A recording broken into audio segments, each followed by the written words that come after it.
တောဆိုင်တော်ကြီးမှာမပတ်ခတ်ကတော့ခုချိန်မှာတော့ရှင်တော်ကအတန်းတိတွေလှုပ်ခဲ့တယ်လို့မျိုးမပတ်ခတ်ကတော့တပြေးပြေးနဲ့လှုပ်ပြခဲ့တဲ့ချိန်မှာတော့ဇာနီတက်ကတော့တိုးလေးကိုဒေါသနဲ့ဖြစ်နေခဲ့ရပြီပဲဖြစ်တယ်ဒီလိုနဲ့မိုးသူလင်ကတော့ပြီးတော့မှမပတ်ခတ်ကဖုန်းဆက်တဲ့ချိန်မှာအခုဘာလုပ်နေလဲဆိုတော့အလှတွေပြင်းနေတယ်ဆိုတဲ့ချိန်မှာ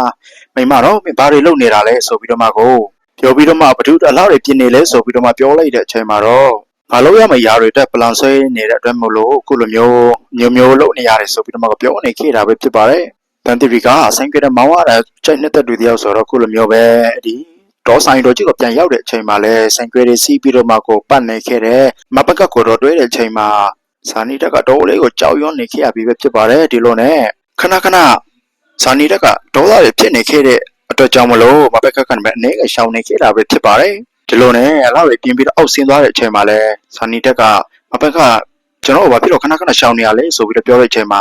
မပကတ်ကနေပြီးတော့မှဆရာကခဏဒေါသတွေဖြစ်နေတာကိုအဲ့ဒါကြောင့်မလို့ခဏရှောင်ပေးလိုက်တာပါဆိုပြီးပြောနေတဲ့အချိန်မှာသူ့လေဘင်းမှာတွေ့နေတဲ့တတူကြောင်သူ့ကိုလေဘင်းညှက်တက်ပြီးတော့မှမင်းဘာဖြစ်တယ်နာဖြစ်တယ်ဆိုပြီးတော့မှကတော့တွေ့ဖြစ်နေကြတာပဲဖြစ်တယ်ခုချိန်မှာတော့မပကတ်ကနေပြီးတော့မှငါကပြန်တေးရလောက်တဲ့ဒီမညဘူးဆိုပြီးတော့မှကိုသူရလို့ရမယ့် plan တွေကိုအမြဲတမ်းကိုဆွေးပြီးတော့မှလုပ်နေခဲ့တာပဲဖြစ်တယ်ဒါတွေကိုရိပ်မင်းနေတဲ့ဆိုင်တော်ကိုစောင့်ရှောက်နေတဲ့တော်ကြီးကနေပြီးတော့မှ